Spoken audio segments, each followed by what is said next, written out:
Rich Benjamin, I turn to you because you have really, before the Trump era, done some really deep reporting on this. And one of the complaints and concerns from other parts of the country, and there are parts of the country that have more and less geographic diversity, which doesn't make them more or less interesting places necessarily, it's just where people live. You wrote a book called Whitopia where you spent time in those communities, talking to those people. And one of the things I was struck by in our past conversations was how you pointed out how many great people you found, even in places that were getting quote-unquote whiter or less diverse.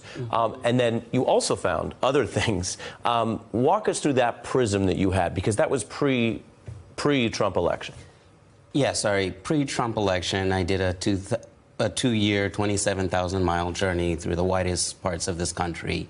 And it really was a prelude to the issues that Trump would use, how he uses race as a proxy for immigration, for so-called voter fraud, as a pretext to repeal public services like ACA. And so you can have this dynamic where you have perfectly nice people, but you had a broiling resentment that also has to do with demographics and white panic that Trump really saw and he's maximized. And what do they hear when the president says, quote, "I'm not a racist"? What do you think people are hearing from that? Oh, they personalize it. Oh, he must not be a racist because we see what's in his heart. But as your other panelists were saying, racism is about power. Now that he has the means and the will to institute these policies, whether we're talking about a wall, whether we're talking about DACA, whether we're talking about voter suppression, that's the real crux of the matter.